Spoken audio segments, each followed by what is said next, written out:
Wherever there is possibility of sandhi, they will do it. So that's how the whole thing becomes very compact. You will see now that as we go ahead. This makes sense for German speakers because they like to put words together. Oh. In English it's always separate, but It's German, always separate. I try to look in a dictionary and this long word, but they like to Make it compact. Sometimes they also loosen letters. Oh, okay. Fine. Om Ajnanatimirandhasya Jnananjana Shalakaya Chakshurunmilitam Yena Tasmai Shri Gurave Namaha Shri Chaitanya Manobhishtam Sthapitam Yena Bhutale Swayam Rupa Kadamahyam Dadati Swapadantikam Vandeham Shri Guroho Shri Yuta Padakamalam Shri Gurun Vaishnavamscha Shri Rupam Sagrajatam Sahagana Raghunathan Vitam Tam Sajivam Sadvaitam Savadhutam Parijana Sahitam Krishna Chaitanya Devam Shri Radha Krishna Padan Sahagana Lalita Shri Vishakhan Vitamsha Namaom Vishnu Padaya Krishna Prishtaya Bhutale Shri Mate Bhakti Vedanta Swamin Niti Namine Namaste Saraswate Deve Gauravani Pracharine Nirvishesha Shunyavadi Paschatya Deshatarine Namo Mahavadanyaya Krishna Prema Pradayate Krishnaya Krishna Chaitanya Namne Gauratvishe Namah He Krishna Karuna Sindho Dinabandho Jagatpate Gopesha Gopika Kanta Radha Kanta Namostute Tapta Kanchana Gaurangi Radhe Vrindavaneshwari Vrishabhano Sute Devi Pranamami Haripriye Vancha Kalpatarubhyascha Kripa Sindhubhya Evacha Patitanam Pavanebhyo Vaishnavebhyo Namo Namaha Jai Shri Krishna Chaitanya Prabhu Nityananda Shri Advaita Gadadhara Shri Vasadi Gaura Bhakta Vrinda Hare Krishna Krishna Krishna Hare Hare Hare Rama Rama Rama Hare Hare Hare Krishna. So welcome all of you in this course on the Chanda. This is the prosody of Sanskrit language. Chandaha or Chanda Shastra as it is known as. So the presentation that we are going to do for next few sessions, it will be based upon the book Chando Manjari, and this book is by Sri Gangadas Pandit. So you might be knowing about Gangadas Pandita. Who is Gangadas Pandita? Sri Chaitanya Mahaprabhu's grammar teacher. Yeah. So Sri Chaitanya Mahaprabhu had a teacher named Gangadas Pandit, and he was a great devotee, of course. He was a pure devotee of Krishna. And he was great scholar of Sanskrita who taught Mahaprabhu Sanskrita. So he wrote a very beautiful book on chandas, the different meters. That book is known as Chando Manjari. Literally meaning a cascade of chandas. You have like a flower vase or something, so like that. It's a collection of chandas, Chando Manjari. So we will speak on the basis of this. So I have just made a small presentation because this topic will need the aspects of presentation. So we seek the blessings of their lordships, and we seek blessings of Sri Gangadas Pandit. Also we seek the blessings of His Divine Grace, Abhayacharya Aravinda Bhaktivedanta Swami Srila Prabhupada, that this effort might be fruitful. Okay. So what are the contents of the entire course? You can see the contents of the entire course. I should take this behind.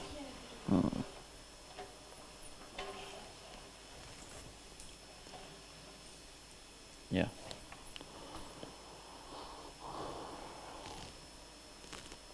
Maybe Prabhu, just you can wipe this off. This is a new course, so this is inappropriate. Yeah. Then. Might get scared.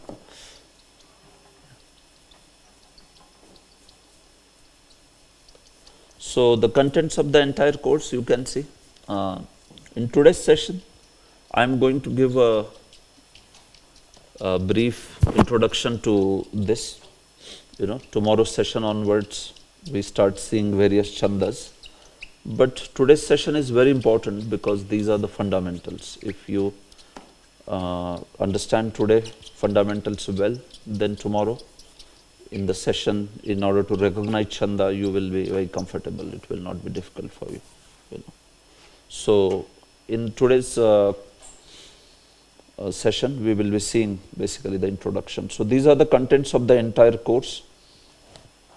Yeah, introduction to Sanskrit Chanda Shastra, the prosody, fundamental aspects of Chanda Shastra, explanation of 20 popular meters. So you will learn 20 meters in this course, 20 different ways, 20 different meters, which are, some of them you may know, some of them you may not know, but you will learn how to recite. It's going to be a workshop, so demonstration of singing verses you have to do, reciting verses you will have to be. So you are ready, right? Yes.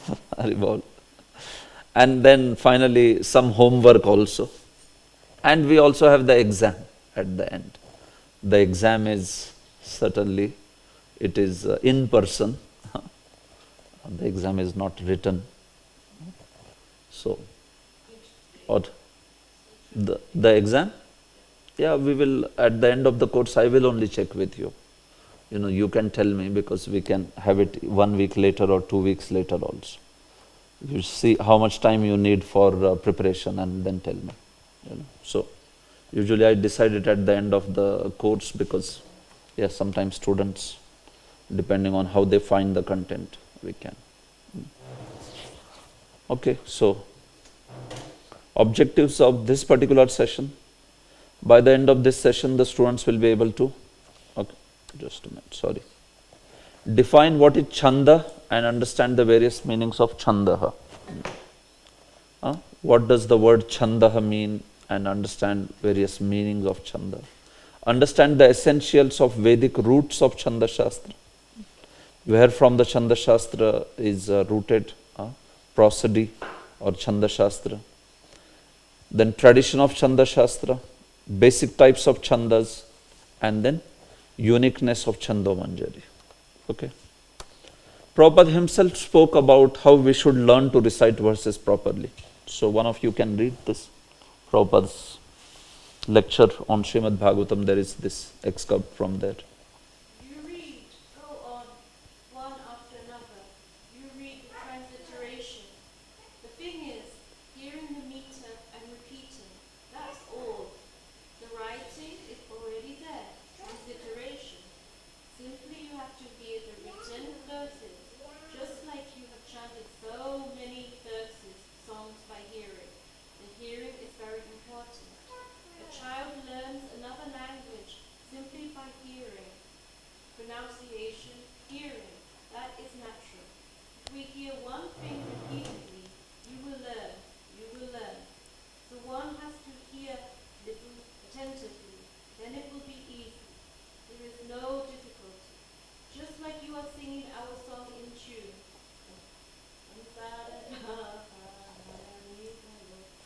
This is by hearing. So simply you have to hear. Yeah, yes.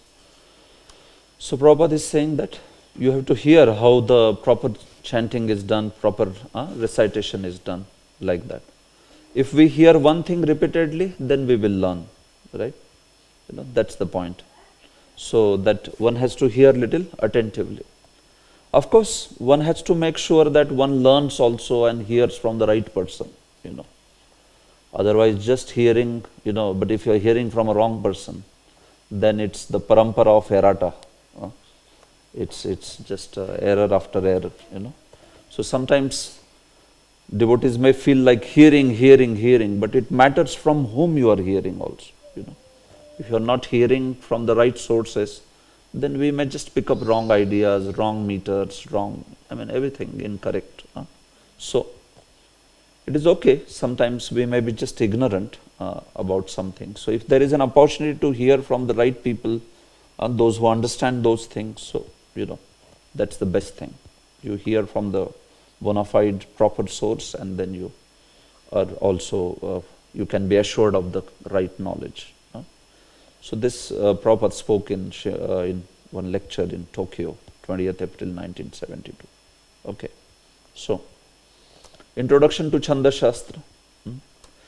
Definition. Chandaha or Chandas.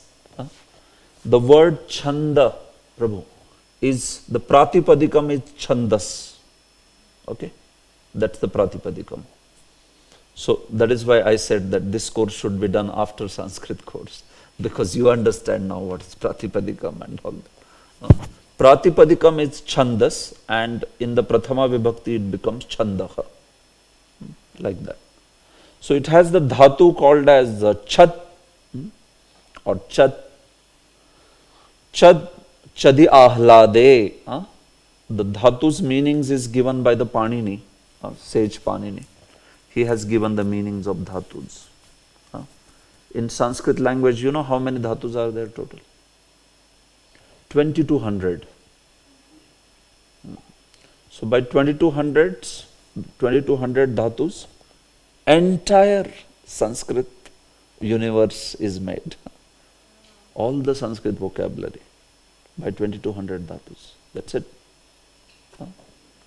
You can see crores and crores of words, in fact, in Sanskrit. You know, it has the highest vocabulary in all the languages, Sanskrit. But the roots are 2200, you know. Of course, 2200 is not a small number. You know, when you apply those dhatus with, you know, pratyaya, subanta pratyaya, tinganta pratyaya, with that, then it forms the whole universe of Sanskrit. So that dhatu, chadi ahlade, it means to please, to fascinate, to allure. That's what it means. So literally, chandaha means chandate anena iti chandaha. What does that mean? That which is very pleasurable, that which gives a pleasure, that is chandaha. That which is very fascinating, that which is very pleasing. It gives a pleasure when it is heard. So that is called a chanda, chandaha. By definition, that's what it means. Like that. There is the chad dhatu and takes asun pratyaya. So the definition is chandyate anena. By which one feels pleasure, by which one is very happy, one feels, you know, fascinated. That singing becomes very fascinated, reciting or singing. So that is called a chanda. Various meanings of the word chanda. Chanda can mean a singing meter. We saw the literal meaning of chanda here, that which is very pleasing. But chanda can mean a singing meter also, pleasure like here. Chanda can mean Vedas also. You have heard this in Gita. Chandas, Krishna says, Chandasam, amongst the Vedas, or, you know, in the Vedic verses, Chandasam. So Chanda, Vedas are many times referred as Chanda. Even in Bhagavad Gita, they are referred as Chanda, you know, like that. Krishna uses this word Chanda. Chanda can also mean free will. Chanda can mean choice. Chanda can mean appearance. So here in our course, what is the meaning of Chanda that we are taking? The singing meter. That's the meaning that we are taking. Yeah. Yadakshara parimana tat chandaha. Basically, Yadakshara parimana, meaning what? You know, the arrangement of letters, in a text, in a Sanskrit padyam, in a Sanskrit text, that is basically chanda, you know. In what way those letters have been arranged. How many letters, in which quarter, that is called as akshara parimana, the arrangement of the letters. So that's called as chanda. Okay. It is also known as chando vichiti, chandonushasana, chando vivriti, chando mana. All these words are also there for chanda shastra. Okay. There are these 6 Vedangas, you know that. You have studied in the first session that we had in Sanskrit. Shiksha, Kalpo, Vyakaranam, Niruktam, Chandasam, Chayah, Jyotisha, Mayanam, Chaiva, Vedangani, Shadevatu. These 6 are known as the 6 Vedangas, right? So out of which Chanda is also one, you can see. Shiksha, Kalpo, Vyakaranam, Niruktam, Chandasam, Chayah. Like that. Jyotishamayana chaiva, Vedangani Shadevatu. 1, 2, 3, 4, 5, 6 Jyotish. So this Chandasam, this Chandas. So that is one of the important limb. Before, in last week and in the morning sessions, we have been studying which limb primarily? Is it Shiksha or Vyakaran? Yeah, it's Vyakaran, yeah. Yes, and in the first 2 sessions, we were studying Shiksha. Now we are studying Chanda. Okay. So you can see Shiksha, phonetics, Kalpa, ceremonial rituals, Vyakarana, grammar, Nirukta, dictionary, Chandas, verse meters, and Jyotisha, astrology. So there is a nice verse which talks about how each of the Vedanga is compared to one of the limbs of the Veda Purusha. If you compare Veda to a Purusha, to a man, so the 6 Vedangas are compared to the 6 limbs of that Veda Purusha. This is a figurative, allegorical Veda Purusha, allegorical Veda man. So there, you remember I had quoted this also when I was teaching Vyakaranam. So Vyakaranam is compared to Mukha, a mouth. So the others you can see. Chandah padau tu vedasya, hastau kalpotha pathyate, jyotishamayana chakshur, niruktam shrotram uchyate, shiksha ghranantu vedasya, mukham vyakaranam smritam, tasmat sangam adhityaiva, brahmaloke mahiyate. See, what is it saying? Chandah padau tu vedasya. If you compare Veda to a man, Chandas are compared to the feet. They are compared to the legs or feet of the Veda Purusha. By our feet we can walk anywhere, right? We can go anywhere. So, Chanda, if you know Chanda, then the Vedic verses and that, then you can recite them very nicely. You can speak them, you can take them, you can give them to others. So that's why it is compared to walking, like the feet. Person walks on the feet to different places. Similarly, if you know Chanda, then you can transfer that knowledge of the Vedas to others. Especially for Vedic times, when you have everything is Shruti, based on the memory, you have to speak, there is no writing. So that time the Chandas and all were mandatory. Without Chanda, you couldn't give that knowledge to anyone else. Because it is so vast, Vedas are so vast. So only if you knew Chanda, you could memorize them. Without Chanda, it is all just a text, right? So that's why Chandas are very useful. If you know the Chanda, you will memorize the verse very quickly. That helps that way. Hastau kalpotha pathyate. The kalpa, the ceremonial rituals, they are considered to be the hand of the Ved Purusha, because those are the rituals, sacrifices, sacrificial rituals. Jyotisha mayanam chakshu. The Jyotisha, that is known as the eye, chakshu, eyes of the Veda Purusha. Niruktam shrotram uchyate. Nirukta, the dictionary of Vedic words, that is compared to shrotra, that is compared to the ears. Shiksha ghranam tu vedasya. Shiksha, the phonetics, they are compared to the nose of the Veda Purusha. Mukham vyakaranam smritam. The Vyakarana grammar is compared to the Mukha.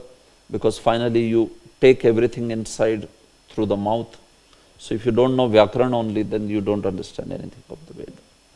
Tasmat Sangam Adhityaiva Brahma Loke Mahiyate. So anybody who studies Vedas along with the 6 Vedangas, then such a person becomes glorified in Brahma Loka also.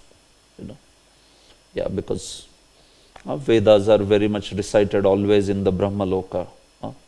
So Brahma Loke Mahiyate, he becomes exalted or glorified even in the Brahma Loka. That way. So point is that, yeah, this verse is speaking that how one should certainly study Vedangas along with Vedas. So Chandas are compared to the feet of the Veda Purusha. You are able to take them, carry them wherever you wish to go if you learn the proper Chandas. So types of Chandas, there are 2 types of Chandas. One is Vaidika and another is Laukika. Just as you have 2 kinds of Sanskrit, right? There is a Vaidika Samskrita and there is Laukika Samskrita.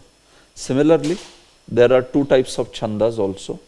There are Vaidika Chandas and there are Laukika Chandas. So, that is it. Vaidika. Those Chandas which are found in the Vedas are known as Vaidika Chandas. Those Chandas which are found in the Vedas. So when I say Vedas here, what should be my meaning? When I say Vedas, what should it mean?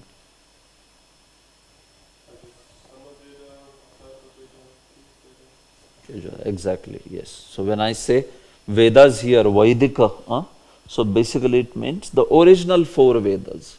Sama, Yajo, Atharva, Rik. So the Chandas found there, Chandas means meters, you understand. So in Veda, the original Veda, there are verses, meaning the texts, Padyam or not. Are they there or they are not there? In the original Vedas. You have seen Vedas any times? Seen in the sense, seen the book of the Vedas. You have not seen? Okay. Yeah, in Vedas there are a lot of Chandas. Yes, they are there. If you see, Upanishads is also part of Vedas, right? So at least you have seen that part, because you have seen Sri Isha Upanishad. So it is part of the Yajurveda. So we see that there are verses there, right? No, like Isha Vasyamidam Sarvam Yatkincha Jagatyam Jagat Tena Tyaktena Bhunjita Makridha Kasya Svidhanam Magridha Kasya Svidhanam Kurvan Neveha Karmani Jijivishe Chatam Sama. What is that? Nanyam, what is? Nayam Nanyavetosti Nakarma Lipyate Nare. So, this is what? This is a Chanda. This is Anushtup Chanda. So, those Chandas which are found in the Vedas are known as Vaidika Chandas. So, there are primarily 7. There are primarily 7 Chandas which are Vaidika Chandas, meaning these are found in the original Vedas. So there is Gayatri Chanda, very popular Gayatri Chanda. There is a Chanda called as Ushnik. Then Anushtup. Anushtup is very popular. The typically like how I sang this Anushtup. The first verse, Isha Vasyamidam Sarvam, or Hiranmayena Patrena, all such verses. They are all Anushtup. Like you chant your Gita verses. So Gita also has lot of Anushtup Chanda verses. Gita has around 5 to 6 different meters within Bhagavad Gita, 700 verses of Bhagavad Gita. And Bhagavatam has a minimum 28 different meters in Bhagavatam. Like that. So Bhagavatam is very exquisite in its presentation. Its Sanskrit is very high class. Although it is Laukik Sanskrit, but still it is very high class. Brahati, Pankti, Trishtub, Jagati, So these chandas, they are found in the Vaidika.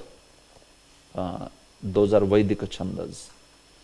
In addition, there are also chandas like Ati Jagati, Shakvari, so which can make total up to 21. 7 are primary. If you see, even in Bhagavatam it is mentioned, 3rd canto, if you see, 3rd canto, what all came out of Brahmaji's mouth. So there it is mentioned. The chandas came out of his mouth in the beginning of creation. And these 7 chandas are mentioned there, like that. So, that's how. And then second is Laukika Chanda. The second type of chanda. What would be Laukika Chanda? Those chandas which are found in parts of Vedas like Puranas and Itihasas. Those chandas which are found in the Puranas, Itihasas, and then other scriptures like Ramayana, Mahabharata and all that. Even the general Sanskrit literature that is there in outside world. These are all known as Laukika Chandas. This way. How many Laukika Chandas? 600. 600 different meters are there. You can see. So, we don't need to know so many. We just need to know, what is there in our scriptures. That is good enough. Like that. So, this is how. So, we are going to study Laukika Chandas primarily. Some of the chandas are common, like Anushtup is there. So, Anushtup is also in Laukika. Trishtup is also there in Laukika. So, even though when they come in Vedas, you will know them. When they come to Puranas, you will know them. But we don't know. We don't have chandas like Gayatri and all that in Bhagavatam or something. So, those are not there. But you will find Jagati, Anushtup, Trishtup, these chandas are there. And these are certainly there. What are the various books on Chanda Shastra? Chanda Shastra Granthaha. So, this personality, Pingala Muni, he is known as the father of Chanda Shastra. He is a Vedic sage called Pingala. So, if somebody asks you who is the authority of Chandas, so this Pingala Muni is the Vedic authority. Just like Panini is the authority on grammar, similarly Pingala is the authority on Chanda Shastra. Also Bharat Muni, Natya Shastra. This is a popular personality, Bharat Muni. He has written a book on Natya Shastra, on this whole drama, science of drama, I think dramaturgy they call it. There is this famous poet in Sanskrit called as Kalidas. You have heard Kalidas? Kalidas is a very popular poet of Sanskrit. So he also wrote a book on Chanda Shastra called as Shruta Bodha. Jayadeva, this is not our Jayadev Goswami, this is another Jayadev. Jayadeva Chandaha. Kshemendra Subrita Tilak, Hemachandra, Chandonushasana, Kedar Bhatta, Vritta Ratnakar, a very popular book. And here comes Gangadas Pandit, who is our Chaitanya Mahaprabhu's teacher. Gangadas Pandit. So, Chando Manjari, that is his book. And also Damodar Mishra, Vani Bhushan. So, Chando Manjari and Sri Gangadas Pandit. Gangadas Pandit in his Mangalacharan writes, Devam pranamya gopalam Vaidya Gopala dasajaha Santosha tanayas chando Gangadasas tanotyada. What is Gangadas saying? Gangadas is telling, Gangadas Pandita's father's name was Vaidya Gopala Das. And his mother's name was Santoshi or Santosha. See, this is his father's name, this is his mother's name. So, Gangadas Pandit was a great devotee of the Lord, and he was born to these devotee parents, Vaidya Gopal Das and Santoshi Devi, and he was grammar teacher of Sri Chaitanya Mahaprabhu. Okay, so this is all that we have in the introduction. Now we move to the next presentation. Just before we do that, do you wish to ask anything? Yes, Prabhu. Are there any chandas that are unique only for Srimad Bhagavatam that can't be found anywhere else? Or Usually because those are Laukika Chandas in Srimad Bhagavatam, so they are not like unique to Bhagavatam. You will find them at least in the Sanskrit literature, you know. You may find them in the, maybe not in the Vedas, or you may not find them in the other Puranas. Certainly, Bhagavatam uses lot of chandas which are not there in other Puranas. There are many. But those chandas have been used by the Sanskrit poets and they have written books. You know. So, if you are saying some unique chanda which is only there in Bhagavatam and nowhere on the earth, so that may not be like that. That's how. But certainly there are chandas which are only in Bhagavatam and they are not there in any other Purana. They are unique to Bhagavatam only. But the Sanskrit poets, what they did, they took all the Vaidika chandas, they took all the Laukika chandas used in Puranas and all, and then they took those chandas and they made their own compositions, you know.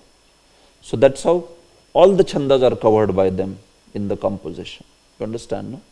This is how, you know, it is. Yes. Anything else you want to ask? Yes, Prabhu. I heard also that there is two types of Shraddha. There's a Laukika Shraddha and Shastra Shraddha. Okay. So I was thinking, okay, what is this meaning of Laukika? Okay. This concept is there in Bhakti Sandarbha, Jiva Goswami. This is basically from Bhakti Sandarbha. So in Bhakti Sandarbha, Jiva Goswami explains that, you know, when you come to Bhakti initially, it's quite likely that the Shraddha may be Laukika, meaning conventional, you know, conventional Shraddha. What does that mean? Why do I practice Bhakti? It's our family tradition. Why do I practice Bhakti? My grandmother told me. Why do I practice Bhakti? Oh, well, my friend was doing and we were so close, so I thought friend is doing, I will also do. You know. Sometimes you hear people speaking like that. You know. So that is conventional faith. So initially when we come to Bhakti, we may also have that kind of faith. My friend, he pulled me for Bhakti, so I am doing it. So like that somebody may feel. So the faith which is on the conventional factor such as this is known as conventional faith, Laukika Shraddha.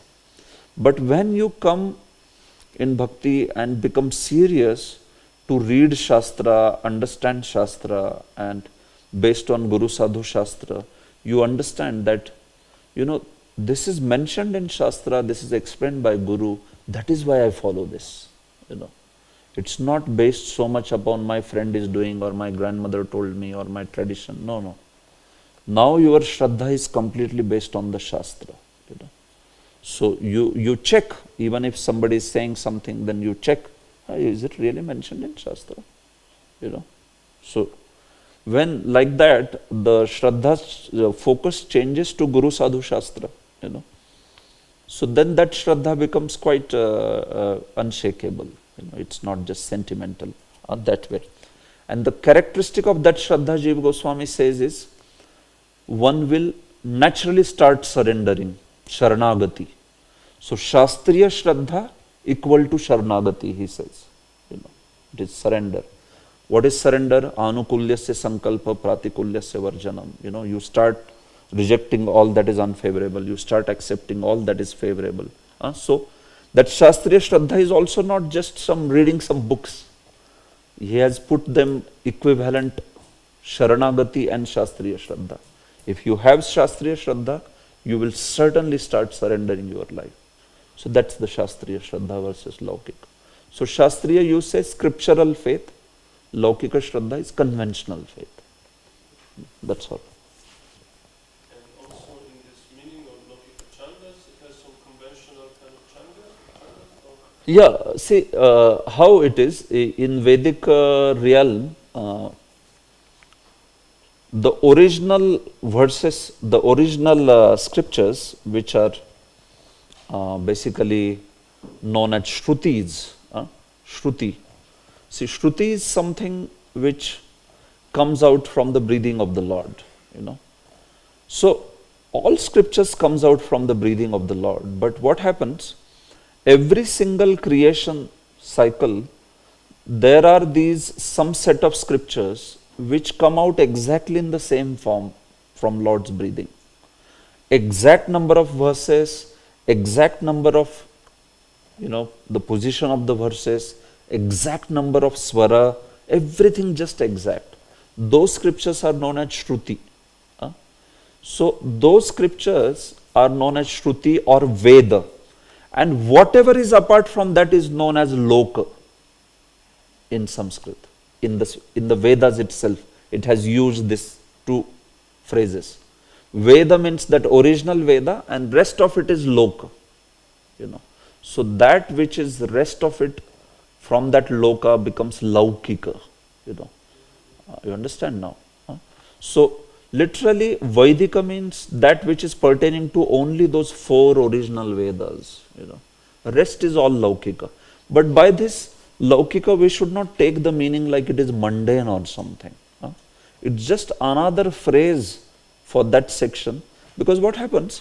These Bhagavatam or Puranas and all of them, they also come in every creational cycle. But what happens is they can have changes. You know. Depending on the Vyasadev, that particular Chatur cycles Vyasadev can choose that those 18,000 verses of Bhagavatam, which set of 18,000 he wants to take. It can change. This is how it is. So, in the prior Yuga cycle also there were 18,000 verses of Bhagavatam, but they need not be these 18,000. They can be different also. So it changes like that. There is a change. It is possible in when it comes to Smriti, when it comes to Puran, Itihas, Bhagavatam, all of them like that. But that in no way means that the message is less or something. In fact, Bhagavatam message is so exalted that it is higher than Shruti. Shruti is, you may talk about Vedas, but those Vedas can speak Karmakand. Is Bhagavatam speaking Karmakand? Or it is speaking the highest subject? It is higher than Karmakand, Jnanakand, Upasnakand, everything. It's just the highest subject. So, that's the difference basically. Veda, Loka. Anything that got to do with the Veda. So, grammar of the Veda is Vaidika grammar. The Chandas of the Veda is Vaidika Chanda. And the Loka, rest of the stuff, Puranas, Itihasas, Smritis, everything, that is called Loka. And in that Laukika, that sense comes there. So, yeah, it is no less, it is not mundane, it's just that it's a different category. It is not Shruti, because it can come in different ways in different yugas. Understand? Okay. Yes. Okay, so should we go ahead?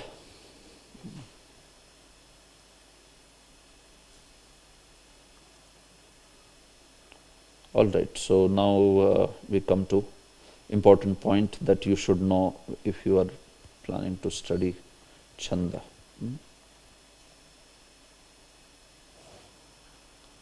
Yes. So, yes, objectives of session 2 now, Chanda fundamentals. Now, in this session, what we are going to do? We will define what is a Padya, we'll define what is a Pada, what is an Akshara, understand what is Laghu and Guru system in Chanda, demonstrate the Laghu Guru system, and understand what is Akshara Chanda and Matra Chanda. These all are very important terms for Chanda. What is Padya, what is Pada, what is Akshara, all this stuff. Like that. See, Padya. What is Padya? Padyam chatushpadi tacha vrittam jatir iti dvidha vrittam akshara sankhyatam jatir matrakshara bhavet matrakrita bhavet. This is from Chando Manjari 1.4. What is Padya? Padyam chatushpadi. A verse consisting of 4 quarters is known as Padya. A verse consisting of 4 quarters. is known as Padya. Okay? What do you mean by quarter? Quarter means, like 1/4. You want fourth, yes, but in relation to 1/4. one line? No. Yeah. Yeah, one line you can say. If there are 4 lines, then one line. See, this is 1/4. Aha, okay. Understand? This is the next quarter. This is the third quarter. This is the fourth quarter. Huh? You don't see? I thought you meant the EG with the different colours. Oh, that's for each quarter. What's happening? You can see the Yeah, 1 second. Huh?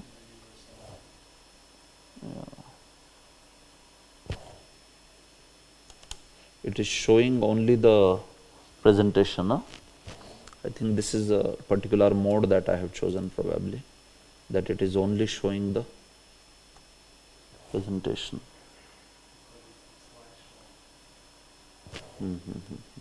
Okay, I understand. So now you see. All right. So this is 1/4.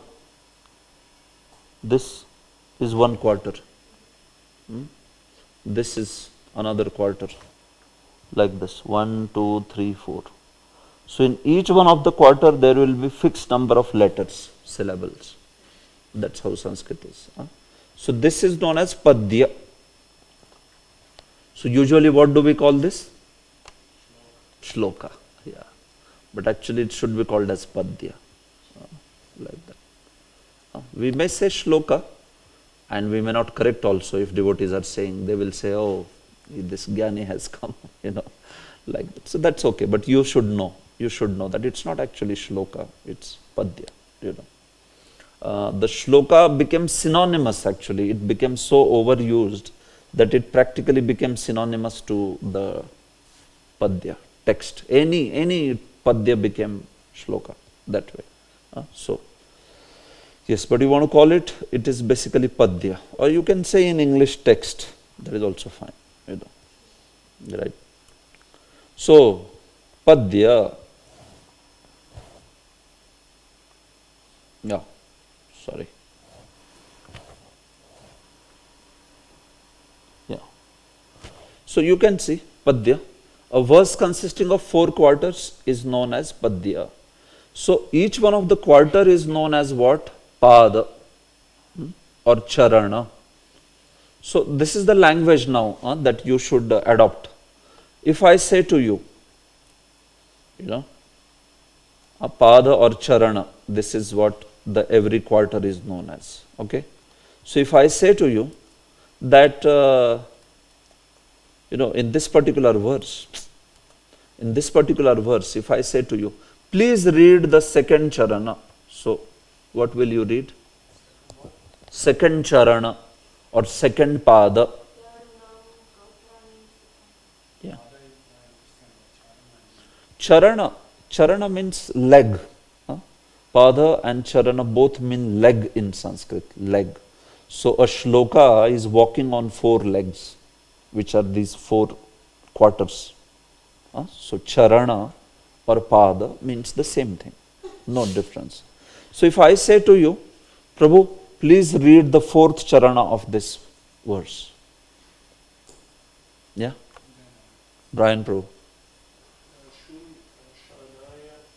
Very nice. Exactly. Yes. Prabhu, what is the last word in the second charana of this verse? Yeah. Gautami Sutam, the complete word. Like that. If I say, in this verse, where is the visarga there? If I ask, where is the visarga in this? Mataji, where is the visarga in this particular text, in this verse? It is? You forgot what is the visarga? Yes, Pro. Brian, Pro. Yeah, so what will you say? How will you tell me in the language of the visarga is coming at? Correct. Yeah. But where is the visarga coming here exactly? End of the third pada. That's it. That's how you have to speak. It is coming at the end of the third pada. So that way you answer. Third pada, first pada. This is how they will write in commentaries also, Prabhu. And they will say, Jiva Goswami said, Prathame pade or Prathama charane, he will say. In the first charana, second charana, third charana, fourth charana. So Mataji, you see here, this is Visarga. That ha, we studied in grammar, no? Ramah, Ramaha, Harihi, Guruhu. Just words ending with H. Yeah, H dot. H dot. So that is the Visarga, no? So this way. So this is how you refer as a pada or as the charan. So whenever I'm using that word, don't get confused. You know what I'm asking. If I'm asking you to read second pada or third pada, then you should know. So like here, Dharma Kshetre, Kurukshetre, Samaveta Yuyutsavaha, Mamakaha Pandavaschaiva, Kimakurvata Sanjaya. You see clearly the four padas here, right? They have been put into different colors, you can see. Dharma Kshetre, Kurukshetre. This is one pada. Samaveta Yuyutsava, Mamakaha Pandavaschaiva, Kimakurvata Sanjaya. Like that. So this is how. Typically a padya will have 4 quarters, If sometimes you may find in some padya there are only 2 quarters.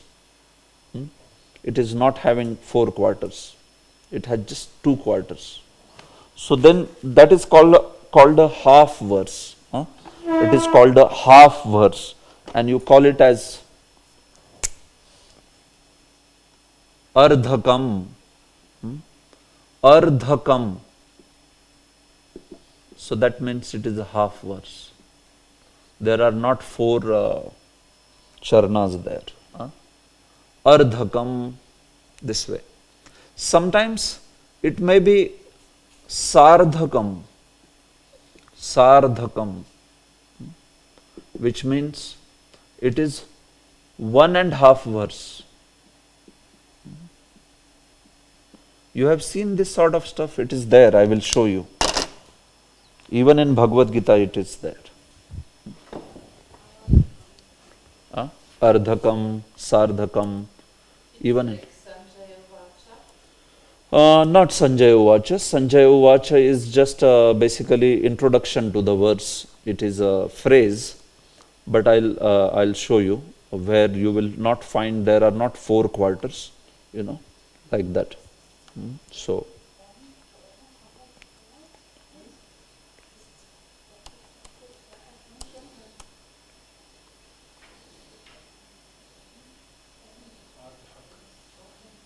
Ardhakam, yeah.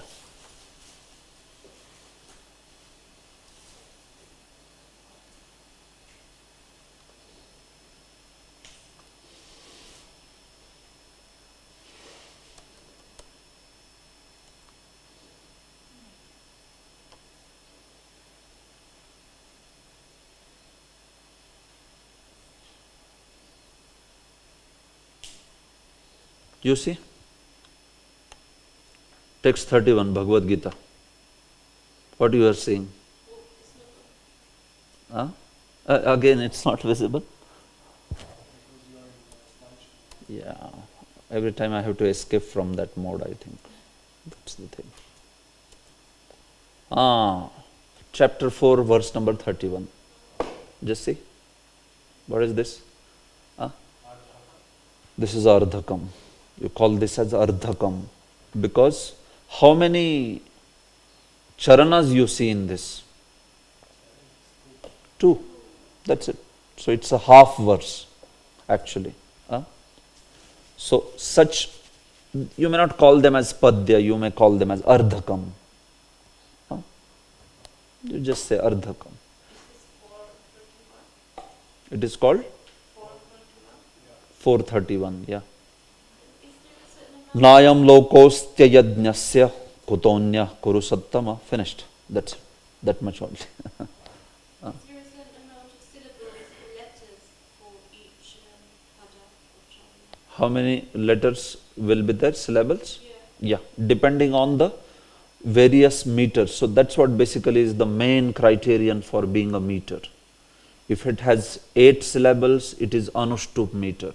If it has 11, then it becomes Trishtup, like that, you know. So that's the main criteria. How many syllables are there in every quarter? Huh? So sometimes you also find it is one verse complete and then half of it also. This also you will find in Bhagavatam. One verse is complete with 4 quarters and the next one is just half, 2 quarters.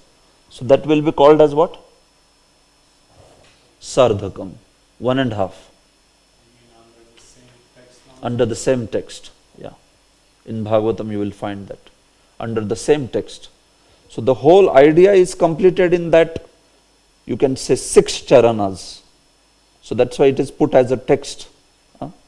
And then in that case, you will call it as Sardhakam, like that, this way. So it may be that way also, sometimes. So just wanted to show that also.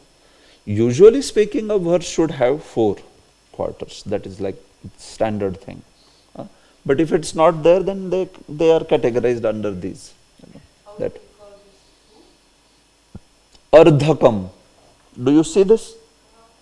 Yeah. So you pronounce it. Yes. And if it is 1.5, then Sardhakam. Yes. Sa-ardhakam, along with the half, meaning 1 plus half, that becomes 1.5. Yeah. So that's Sa. Sa means always along with. Remember, Sardha means Sa plus Ardha. You know, Savarna Dirgha Sandhi.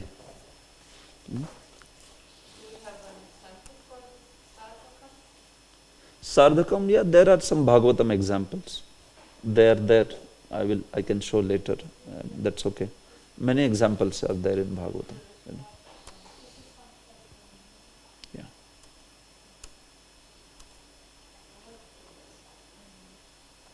Okay. So that's how.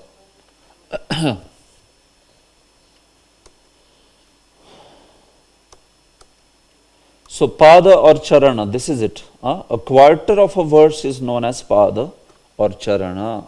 You know, one can refer to it as first pada, second pada, third pada, or fourth pada or charana of the verse. Ete chamshakala pumsa krishnastu bhagwan swayam indrari vyakulam lokam radayanti yuge yuge. First pada is ete chamshakala pumsa. Second pada, Krishnastu Bhagwan Swayam. What will be third pada, Mataji? Third pada or third charana in this verse? Very nice, yeah. And what will be the fourth pada? Exactly. So take it. So this is how you should know what are the padas and you remember these things. Okay, so now comes a very important point. Akshara or Varna. What is an akshara? You said syllable, right? Letters. So that in Sanskrit is known as Akshara or Varna. This Varna is slightly different than the Varna in Sanskrit grammar. Here Varna has a specific meaning. It is actually Akshara. It is the specific meaning over here is Akshara. So what is an Akshara? A syllable in Chanda that ends with a vowel is known as Akshara. Even in grammar we saw Akshara means that which ends with a vowel. Typically, like today morning I was teaching you in the Sandhi also, this way. So we will see how to count the Aksharas. So Sanskrit vowels, you know vowels now. You only should say together. I, U, R, L, A, I, O, Au. Okay, these are the vowels. Consonants are all the starting from Ka all the way up to H. So Kakara plus Akara becomes Ka. Gakara plus Akara becomes Ga. Shakara plus Nakara plus Akara becomes Shna. Very nice. Shna. So, now take this definition that an akshara is that which begins with a consonant and ends with a vowel. The nearest vowel. So, if I say the word Ram, can you tell me how many aksharas it has got? 2. What are they? Very nice. See, the word Rama. What is the definition of akshara? Remember, the definition of akshara is that which begins with a consonant and ends with a vowel, but nearest vowel. Nearest vowel. Because you can, this is also vowel, no? So will you take Rama complete and say that this is one akshara? No. You have to take the nearest one. Yeah. Understand, right? So then this Ra, this becomes your akshara. What about this M now begin? All the way we can go up to Ma. So this becomes your another akshara. And this is akshara 2, this is akshara 1. So how many aksharas Rama has got? 2, Rama. See, this is how you count aksharas in a padya. This way. Similarly, the word Radha, how many syllables or aksharas? 2. Ra and Dha. You know.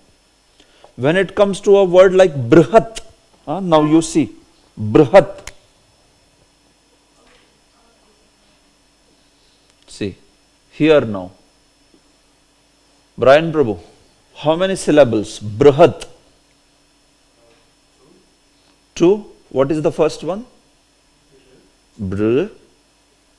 Second? Yeah. H-A. Her. But because this T is not having any further vowel, so you add it. No problem. Hat. 1, 2. That's it. 2 letters you have got in this word. Brihat. So that is why this is the specific way to count aksharas. If you were to talk about varnas, how many varnas would have been there, Brian? Here, if you were, if I ask you, how many varnas were there? Varnas as per grammar. As per grammar, 5 varnas, right? There is Bakara, Rikara, then Rikara, then Hakara, Akara, Takara. How many letters it became? 5. This one? It is, dot is there, no? Yeah, of course. This you know, right? R dot. In Krishna, don't we have this? So that's why. So this is not Refa, no? This is Rikara. This is Refa. This is Refa. So don't forget to see that dot. Whenever dot is there, then you know that it is special. It will not be. It will be something else. So if you need to go back and even see the diacritics time and again, in case just you have forgotten. So Brihat, Brihat, these 2 are the letters. These 2 are the syllables, like that. So you see, grammar's varna is different. Varna here are 5 as per grammar. But within Chanda Shastra, the aksharas are counted and those aksharas are important. So aksharas are only 2, Br and Hat, that way. So even though the varna word is used there, the varna is used in the sense of akshara. It is not varna of grammar. Because if varna was grammar, then this Brihat should be how many varnas? 5. Yeah, but it is not 5, it is only 2. So that means the varna word over in Chanda Shastra means something else. It means akshar actually. It's just another name for akshara. Word varna, anyway, depending on the context, it can take different meanings, right? Varna what all different meanings of varna, Huh? Letter. Yeah, varna also can mean alphabet, letter, syllable. Varna can mean complexion. Krishna varnam tvisha krishnam. Varna can mean category. Varna can mean class. Varna can mean color. Color also. Varna has so many meanings. So you have to know what meaning we take in which context. Anyway, so no problem. So this is how, this is important for you to know, because when you will know this, then you will count the syllables properly. What does the next rule say? A syllable can also end with anuswar or visarga. That is also a syllable, an akshara. If it is ending with anuswara or visarga. Okay? So, if you see this word sanyamaha, sanyamaha,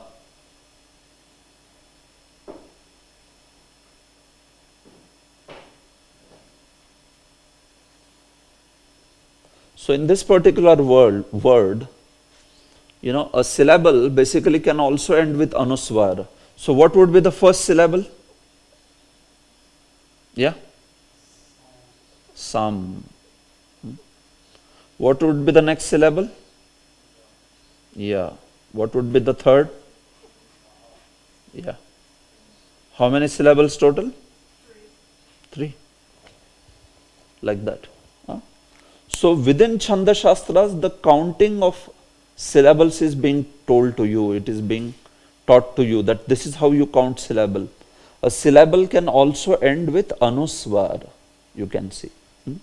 So, now you may say that, well, this is also syllable. But you see, if anuswar is there after that, if anuswar is there, you take that takes precedence. So, this is where you will stop. Then go ahead. This is consonant, this is a vowel. Now see after that whether there is visarga or anuswar. It's not there. So finish. This is the second. Go ahead. This is consonant, this is vowel. Is there any visarga? Okay, that's it. 3. Sam, ya, maha. This way. We would not have Anuswara. it would be ordinary ma. Then it would be what? Which anuswar? This anuswar, right? Yeah. Yeah. Then what would it be? Sa, then Mya. then ma. Perfect. That's right. If this was not there, no, then your 3, sa, and then this becomes the next. Got it? Mya. Because this one, and you have to go and find out the next vowel. So mya, yes, that's it. And then maha, as it is. So three aksharas even in that case, but yeah, the aksharas you can see there like this. Sa, mya, maha. This way. Okay. Krishna has 2 syllables, very clear. Kr, shnaha. This way. Okay. So, all right. So, in this way, this counting of syllables is done. Now, when you do counting of syllables, there is also Laghu Guru in this particular chanda. Laghu and Guru. You have heard these words, Laghu and Guru. What does Laghu mean? You don't know Laghu? You know Guru? Yeah, what does Guru mean? Guru means strong, Guru means heavy, Guru means serious. Hard also, yeah, Guru. Guru is also something which is very extremely serious. So, Guru means that which is heavy. Laghu means that which is small or less. So Laghu and Guru. So what is done next?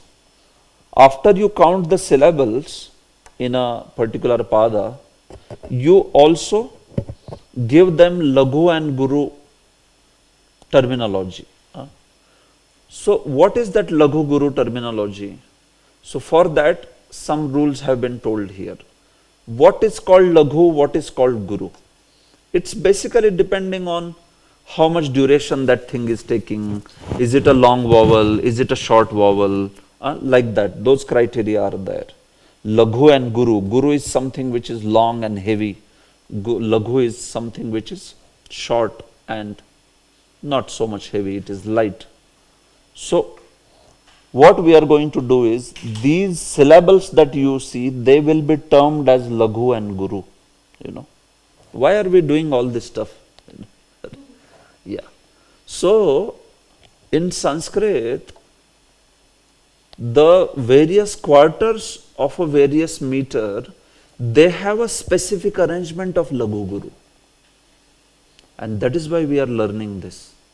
You will understand it now. Why we are terming it as Laghu Guru? Because depending on what is that arrangement, based on that your chanda will be defined. So I am teaching you like this is like the root. Once you understand this, then for you chanda is a cakewalk. It's not, you just know the whole science, how it is done, that way. So Laghu Aksharam, short vowel, Rasvasvara. If the akshara, if the syllable has vowel which is short, then you will call it Laghu. So what are the short vowels? A, I, U, R, and L is hardly there, so that's why it's not counted. Yes. So if your akshara, if your syllable is ending with a short vowel, what will you call it? Laghu. You will call it Laghu. Like P, is it ending with a short vowel or long vowel? Ni, Mu, Kr, Tu, De. Understand? So that's how. So the word Guru itself, Guru. Tell me syllables arrangement. What will be the Laghu Guru? Brian Prabhu, Guru. Yeah? Yes. So tell me what it will be. Laghu Guru? Yeah? It is Laghu Laghu. That's true. See, two syllables, no? Gu, Ru. So Gu ending with short or long vowel? So this should be, you will term it as Laghu or Guru? Yeah, Laghu. So Laghu is shown by this notation. Please note this. Yeah, La. Right? So Laghu is shown by this notation, Laghu. And Guru is shown by this dash. Don't get confused. We are using the word Guru itself for showing Laghu Guru. The Guru word, or maybe I should take some other word. But no problem. We are taking the word Guru itself, so which has Gu and Ru, two. So Gu is Laghu, Ru is also Laghu. So you will notify them like this, You understand? If you are not understanding, tell me, I will explain. Matajis, I am not sure whether you are understanding this. Let's do it. So a dash is You a can Guru. show on the word Rama. Yeah, I'll show you. I'll show them, yes.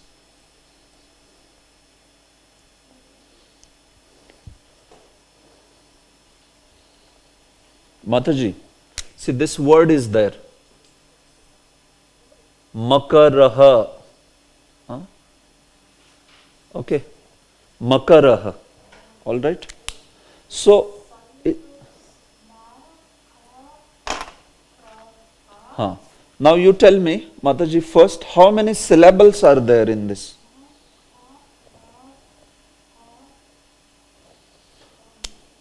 Yeah, tell me, how many syllables?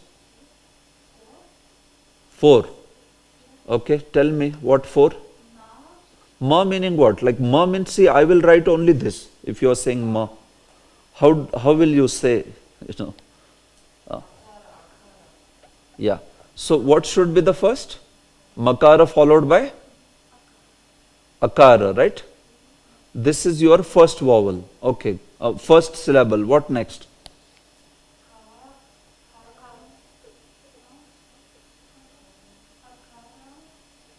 Okay. What is the third?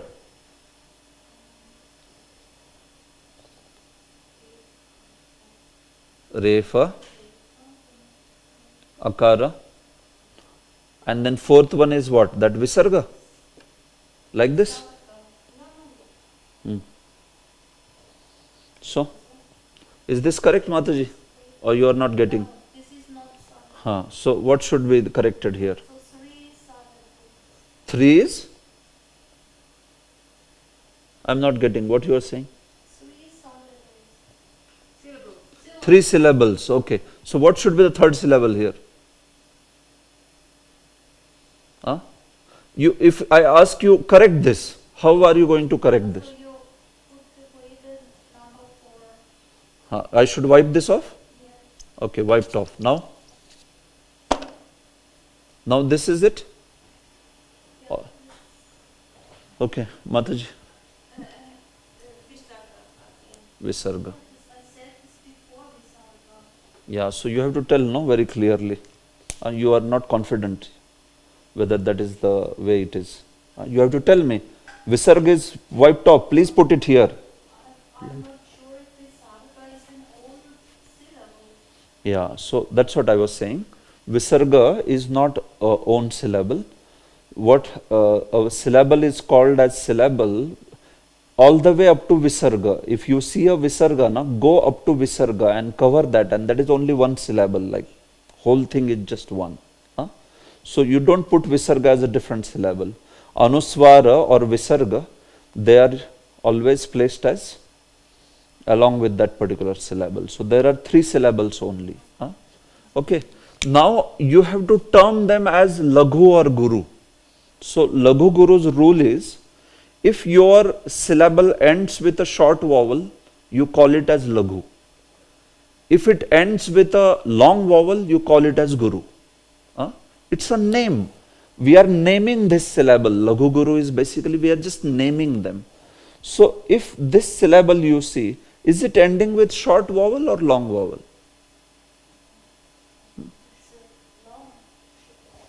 This one? So ma is short. Yeah. So you will call this laghu or guru? Laghu. And laghu is shown as like this. You. Huh? Just like this. That's it. Okay. What about ka? Ka is also short. Laghu. Very nice. What about ra? Ra is long. Guru. Okay. So we'll come to that. I just expected these two. The third one we will see now. You know. So you are right for the ma as well as ka. Visarga, now I will be telling whether it is laghu or guru. Okay. So short vowel is considered to be laghu. Long vowel naturally will be considered then what? Guru. Yeah. So long vowel is guru. Syllable with long vowel and ending will be called as guru. Just like a, e, u, r, a, I, o. So word like ra, di, bhu, tr, ke, vai, bho, glau, all these words will be treated as laghu or guru? Guru. Very nice. So now you see this word, Balarama. Balarama. So, Mataji, you want to try? Any one of you? Balarama. How many syllables are there and what are they laghu guru? 4 syllables. Very good.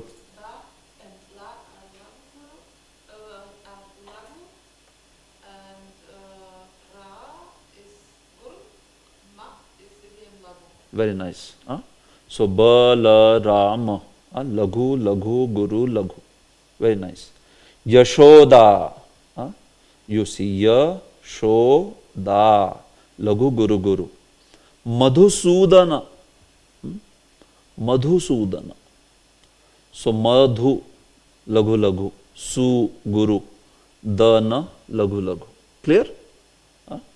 Bhagavan, you see. Bhagavan. So Bha, first syllable, Ga, second, Va, and then this one is remaining. So just add it. Van is total one syllable. So Bha, Laghu, Ga, Laghu, Va, Guru. Laghu, Laghu, Guru. This way. So that's how. A short vowel followed by an anuswar or visarga is denoted as Guru. You see. You were asking that Raha. Raha. If a short vowel is followed by an anuswar or visarga, it is denoted as Guru.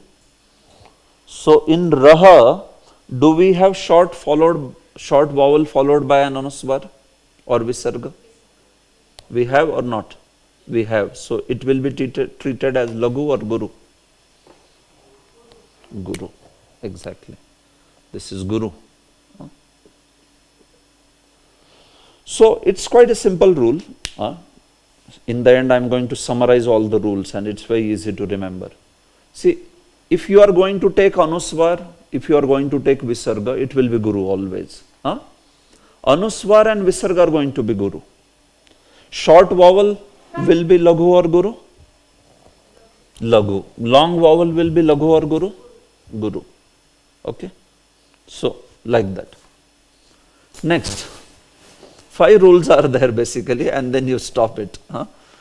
A combination of consonants, sanyoga, makes the previous syllable Guru. If a combination of consonant is there, which is called as sanyoga, it will make the previous syllable Guru. Like Krishna. Krishna. So now in this Krishna, there is this first syllable called Kr, and second syllable called as Shna. So in Shna, do you see combination of consonants or no? What is the combination of consonant there? Shakara and Nakara. 2 consonants are combined here. Shakara and Nakara, and then they are followed by one Akara. So as soon as you see this combination, sanyoga, then the prior syllable becomes Guru. So Kru will turn into what? Guru. This is little specific rule. You have to remember this. Because these 2 are sanyoga, so it makes the prior one as Guru. Otherwise, if this was not like that, Kru would have been what? Guru or Laghu? Laghu. Kripa. Very nice. Fantastic example. In the example of Kripa, Kripa. You know, what are the 2 syllables, Mataji, in Kripa? Kripa. Very nice. So, Kri will be Laghu or Guru? It's Guru or Laghu? Why should it be Guru? Laghu. Very nice. Laghu. And what about Pa? Guru. Very nice. So this is it. So it's a good example. This is Laghu. This is Guru. But what is happening with Krishna? You see? That same Kru is here also. But ahead is Shna. Shna. Which is a combination of consonant or not? Is there a combination of consonant in Shna? It is there. So then the previous syllable will be turned into what? Guru. So that's how in Krishna it becomes Guru, and then the next one Shna is Laghu, naturally, because it is ending with A. Similarly, shiksha. Shiksha. So what happens here? How many syllables? Vrindaranya Gopal Prabhu? Shiksha. Two. How many syllables? Shiksha. Two. Two. Yeah. Shi and Sha. Correct. So what will be Laghu Guru? She is Guru and Sha is also. Yeah. Why is she Guru, although it is ending with short vowel? It is because next syllable, next akshara is a combination of two consonants. Very nice. That's perfect. Shiksha. If it was Shikha, then Shikha, then it would be not like this. Okay. Good. So, you are going good. The final syllable in every quarter is considered as Guru. That's the last rule. The final syllable in every quarter is considered as Guru, even if it is a short syllable. The final syllable in every quarter. So 4 quarters are there. In the final syllable in every quarter, you will consider it as Guru, even if it is a short syllable. Okay? So like I am going to show you a verse, then you have to tell me what is happening there.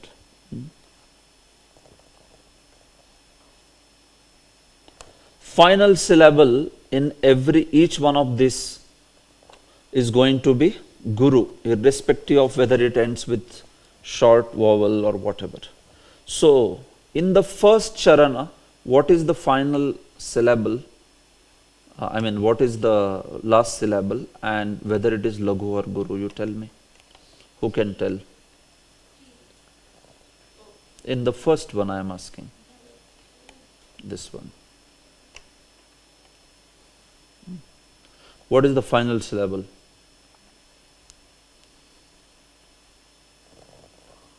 T. You are saying T? You are seeing here? Oh, okay. I'm so sorry. Always I'm making that mistake, no? I'm wondering that only, why you are answering like that. Yeah, this is the verse. Yes, tell me, in the first syllable, first quarter, what is the final syllable? Who wants to tell? Yeah, Mataji. Final syllable you have to tell. Jnaj. Very nice. Jnaj. Jnaj, yeah. Jnaj. So in Jnaj, you tell me whether it will be Laghu or Guru. Guru, yes. Final syllable is Guru irrespective of. Here anyway it is ending with A also. But Jnaj. Okay. Jnana yadna parantapaha. Parantapa. In this, what is the final syllable? Vrindaranya Gopal Prabhu? Pa. And is it Laghu or Guru? But the rule says final is always Guru. That's what, no? That's what the rule is. It's always Guru, final. Yeah. Yeah, it's always Guru. See, when I initially began showing you, those were standalone words, no? Now you are actually seeing in the verse. So now you apply that. The final is always Guru, even if it is short. So Pa is going to be a Guru. Sarvam karma khilam partha. Prabhu, what will be the final syllable here? Artha. Yes. And it will be? It's a Guru. Finally, Jnane parisamapyate. Mataji, what is the final syllable in this charan?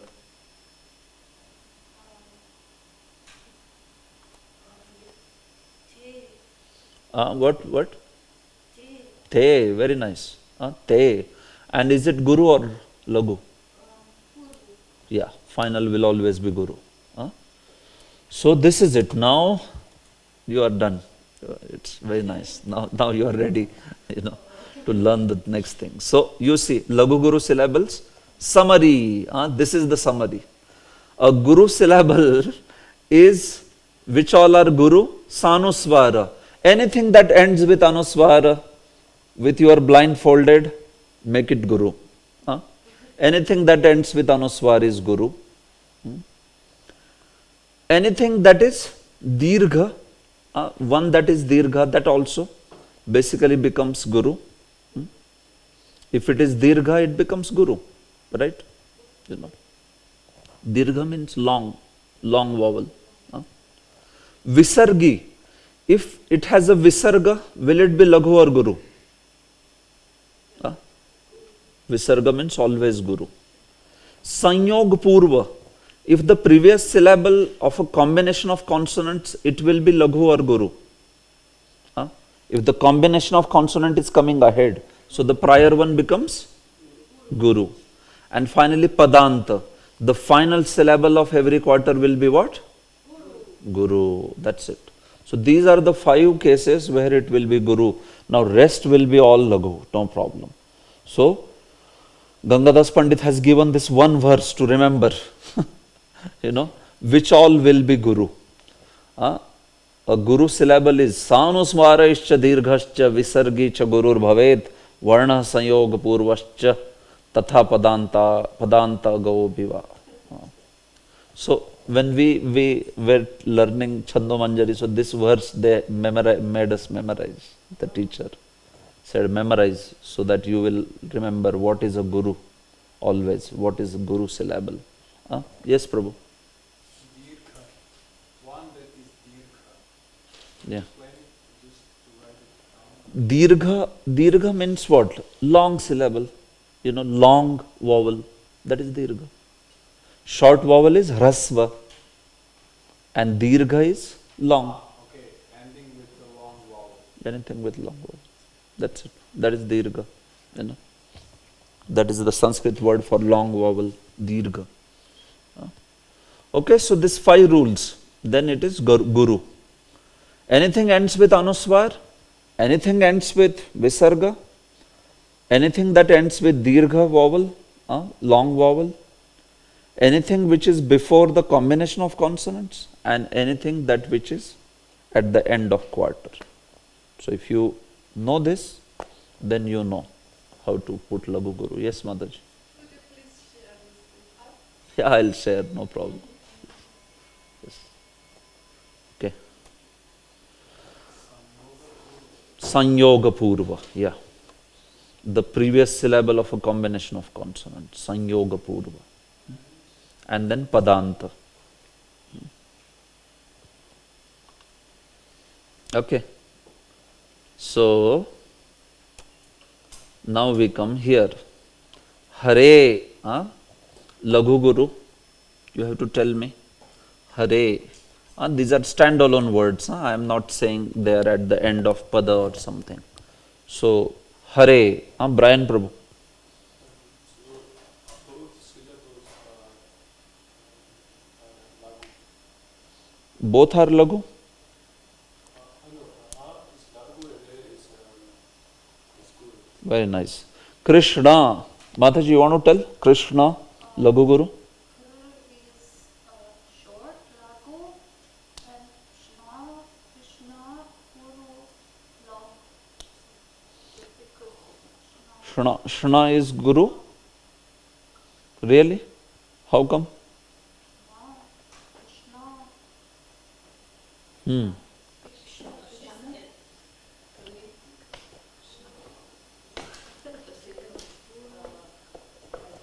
Shna. Yeah, Krishna. Guru. Gur is the Guru Guru. and Shna is the Laghu. Very nice. Yeah. Okay. Kru is Guru because it is Sanyog Purva. And Shna is Laghu because it is ending with short vowel. See Mataji, Shna, it is ending with short vowel, no? So it has to be Laghu. And the prior to that, because this Shna is a combination of consonants, sanyoga, so the prior to that becomes guru. So it is guru laghu instead of laghu guru.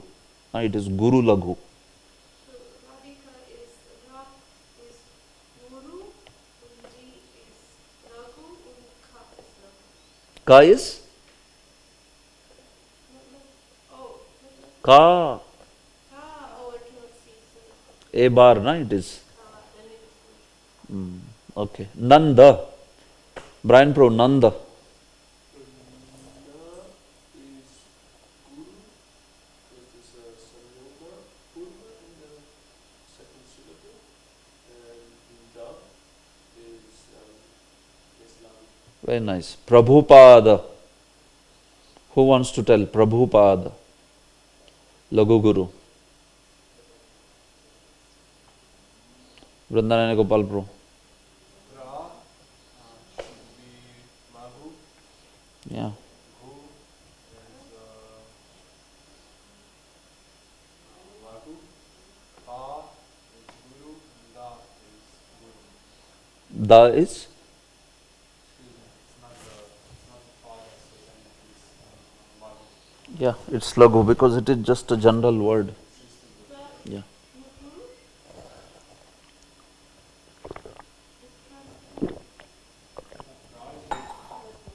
Pra is Laghu. Why is that? Why? It is ending with what vowel? But it refers the one before has Ha. Huh? Oh, you are considering BH as combination of consonant? Is it combination of consonant? Huh? You forgot? What is BH? Is it a combination of consonant? It's just standalone consonant, right? It's bha. It's not combination. It may have BH, but then PH also is like that, right? Pha. Pha. Will you call it a combination of consonant? It is one consonant. Yeah, that's it. Hari. Yeah. Say Hari. What is Hari? Laghu Guru. Brian Pro.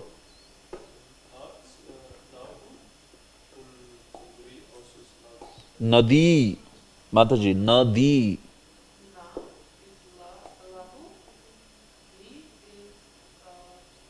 Perfect. Dhritarashtra. This is good one. Dhritarashtra. Yes.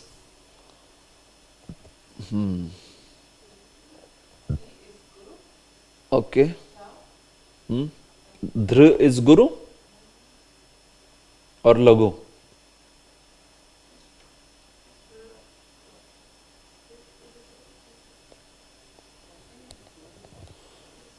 Tell. Dhri is Laghu or Guru? It's Lagu. Lagu is Lagu. Shra is Laghu, certainly, no problem. What about Ra? What about Ta?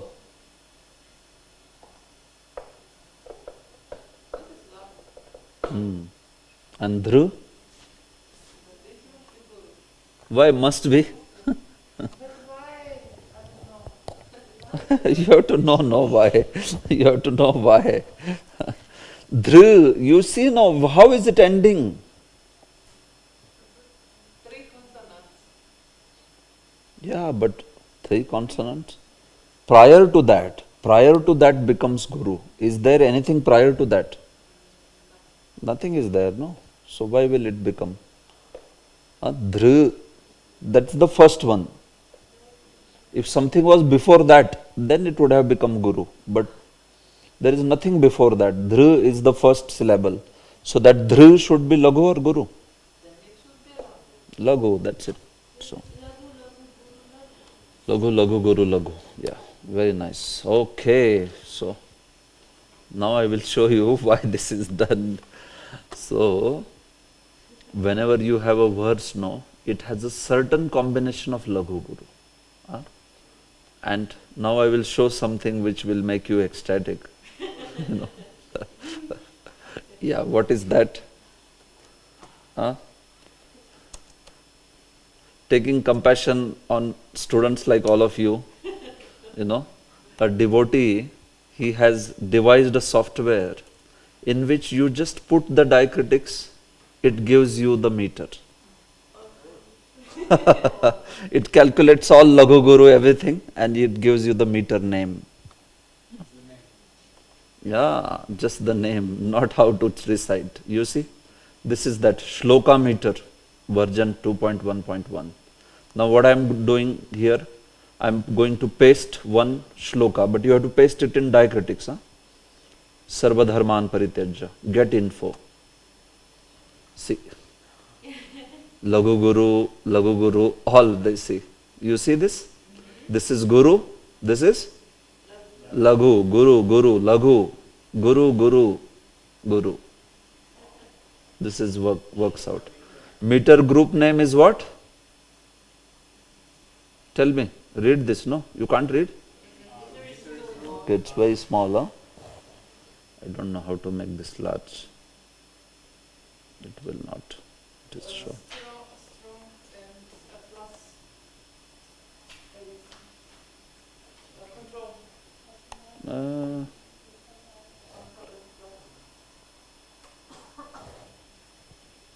So I didn't want to show this before learning Guru Lagu. Otherwise, none of you would have learnt. You would have told me, oh, Prabhu, this is there. Forget Lagu Guru. So first I taught this, and now I am sharing with you. You understand, no? Yeah. Otherwise, first I showed this, finished. Nobody wants to learn that. Huh?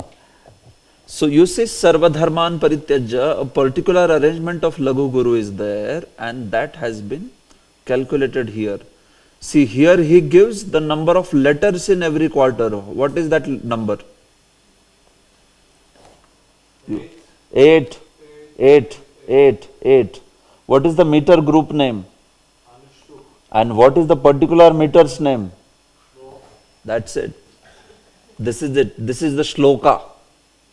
The famous shloka in the Anushtup. So this is such a wonderful tool that you take anything and it works. I mean, that really he has worked nicely. Somehow I don't know the name of that devotee, but yeah, basically he has done a great job for those who want to, So just take this, and now you see such a big thing. First verse of Bhagavatam. Done. How many letters per quarter? 19. What is the meter group name? Atidhriti. And what is the particular meter's name? Shardula Vikridita. So, yeah. So he has done this. Shloka meter. So if you know how to sing Shardul Vikridit, finished. You know how to sing that verse. See now, third verse. This is Bhagavatam's third verse. So this has a meter called as Druta Vilambita. Okay. So now if you put it, paste from clipboard, get info. Druta Vilambita. You see. So that's it. It will finish, give you immediately which. And then if you have to know, but of course, how to sing Druta Vilambita. So that is what I am going to teach you. How you sing this verse? Nigama kalpataror galitam phalam. Anyone knows? You have recited this verse anytime? Yes, but maybe It may be wrong. Yeah. So it is recited like this. Nigama kalpataror galitam phalam. Shukamukhadamritadrava samyutam pibata bhagavatam rasamalayam muhuraho rasika bhuvi bhavukaha. Is it beautiful?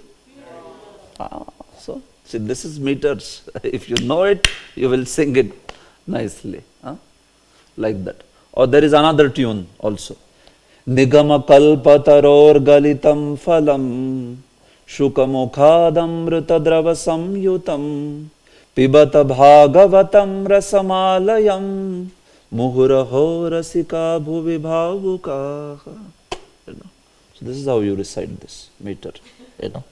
So if you don't know, then you will recite in some way, but the exact tune will not be known. So that's how. You do. Yeah, bro. What is the difference between Jagati in Shlokamita and Druta, the Lambita? So Jagati, the meter group name Jagati, we are coming to that now. That's the next topic. Jagati is like a superset, and within Jagati superset, which has 12 syllables in every quarter, the Druta Vilambita is a specific one, which has this combination of Laghu Guru. So Jati is like a superset. Within Jati, you can have particular meters, like many meters, you know, with the same number of syllables. Yeah, you know, like that. So like Jagati means 12 syllables per quarter. Trishtubh means 11 syllables per quarter. You know. So now 11, that 11 can be many. Like I'll show you.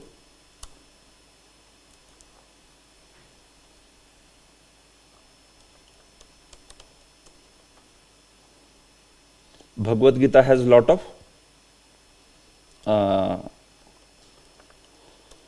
Trishtubh, Sarvasya Chaham.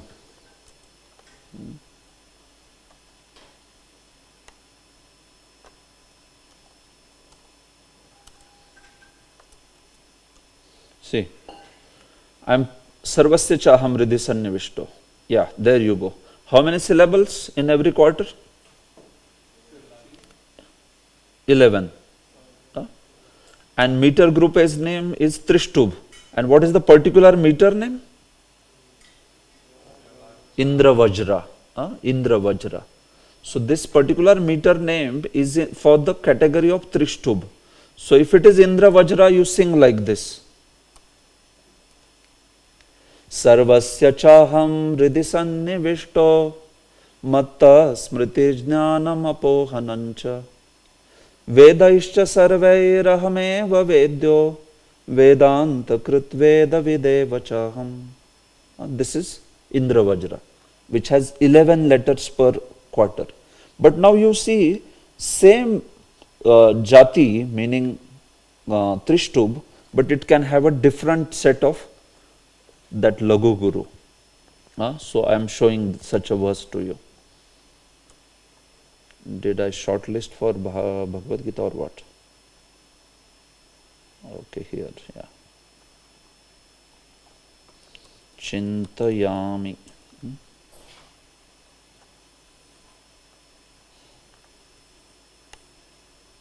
See.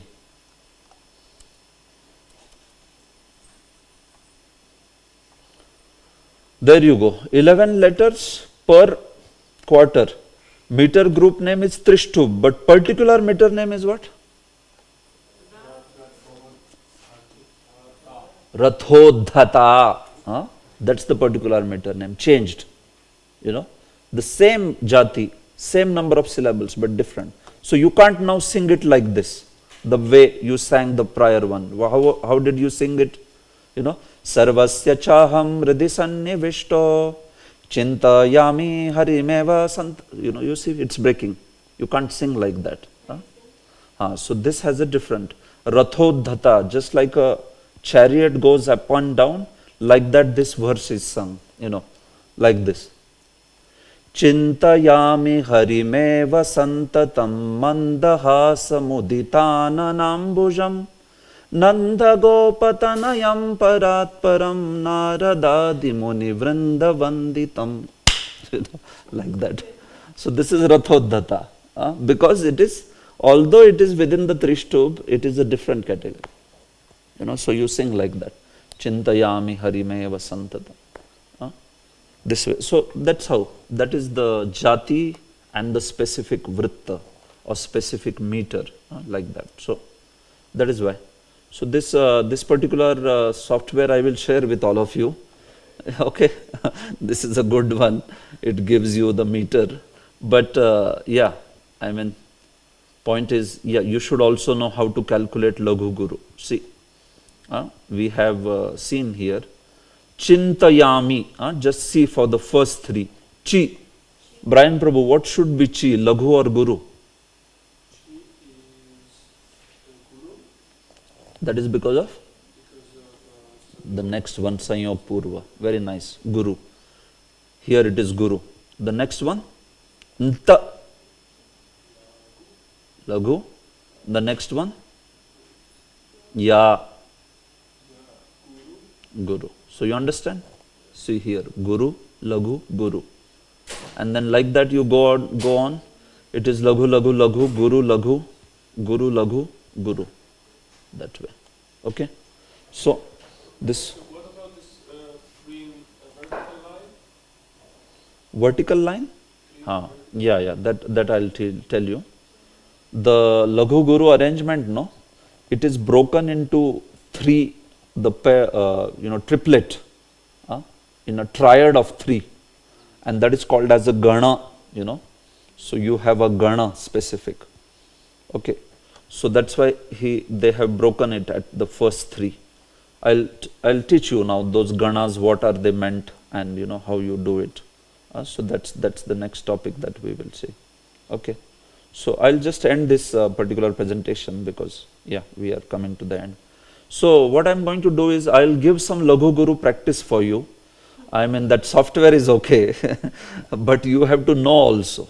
Sometimes for your kind information, that software is sometimes not able to, calculate certain vritta.